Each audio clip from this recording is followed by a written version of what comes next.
السلام علیکم، welcome to my YouTube channel. آج کی ویڈیو کرلش عثمان پر ہے۔ اس میں ہم عثمانی عمارت اور درمیانی عمارت پر بات کریں گے اور ساتھ ہی ساتھ محمد بزداق کے حالیہ انٹرویو پر بھی بات کریں گے۔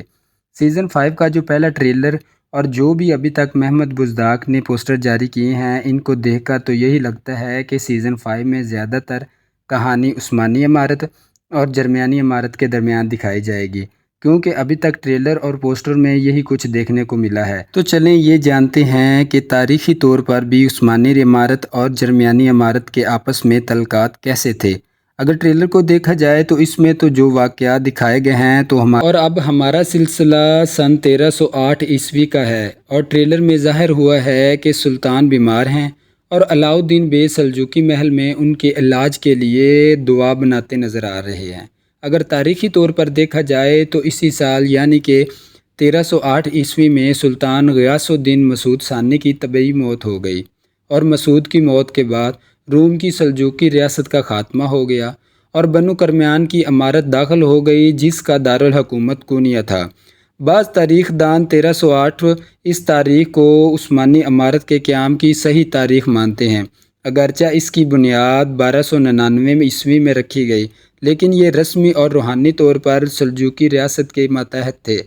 اس وقت یعنی کہ 1299 میں عثمان غازی 51 سال کے تھے اور سیاسی اور عسکری ہوشیاری کے عروج پر جانے جاتے تھے، اور اورحان غازی تاریخی طور پر 27 سال کے تھے، لیکن کرلش عثمان ڈرامہ سیریز میں ان کی عمر پیدائش 1287 میں دکھائی گئی ہے، تو اس وقت اورحان کی عمر 21 سال اور علاؤ الدین بے کی 20 سال اور فاطمہ کی عمر اس وقت 18 سال۔ 1308 عیسوی یہ وہی زمانہ ہے، وہی عرصہ ہے جس میں عثمانی عمارت اور درمیانی عمارت کے آپس میں کشمکش شدید تھی، اور اس کشمکش میں ایک اہم ترین مظہر وہ مشہور واقعہ تھا جب محمد بن یعقوب نے گرجا کے حاکم اورحان غازی کی عدم موجودگی کا فائدہ اٹھاتے ہوئے اس کا محاصرہ کر لیا،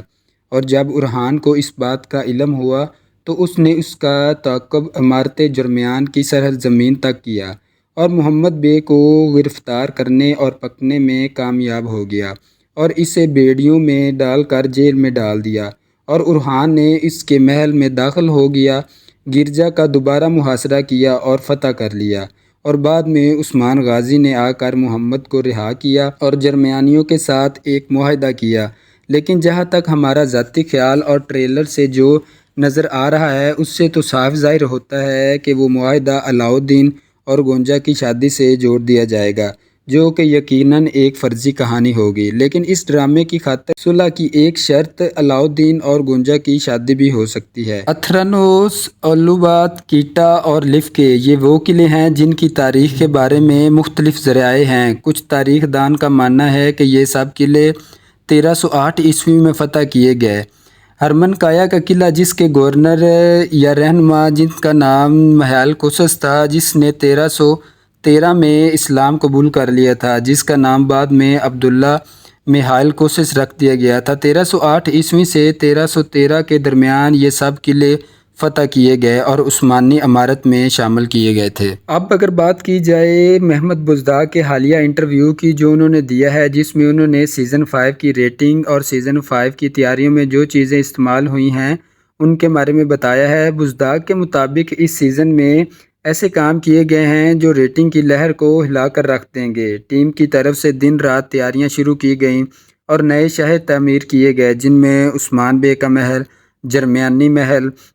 اناتولیہ بازار، لفکے قلعہ اور سنجک سالار برادر کی رہائش گاہ، اور اس کے ساتھ ساتھ 75,000 میٹر کپڑا استعمال ہوا، جو بچوں کی ملبوسات کے لیے ایک ٹیم بنائی گئی جو کہ 20 افراد پر مشتمل تھی،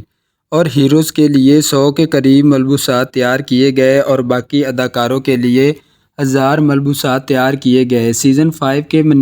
فرنیچر کے علاوہ ہزاروں تلواریں، خنجر اور تیر تیار کیے گئے۔ 250 افراد پر مشتمل ایک تکنیکی ٹیم بنائی گئی، جس کی دن رات کی محنت سے ایک خوبصورت سیٹ تیار کیا گیا تاکہ سیزن 5 کو بہتر سے بہترین بنایا جائے۔ یہ تو تھی ہماری آج کی ویڈیو، جس میں ہم نے آپ کو کرلش عثمان اور درمیانی عمارت کے بارے میں بتایا کہ 1308 عیسوی میں کون کون سے واقعات ہوئے تھے۔ امید ہے آپ کو ہماری یہ ویڈیو پسند آئی ہوگی۔ ہماری ویڈیو دیکھنے کا شکریہ۔ اللہ حافظ۔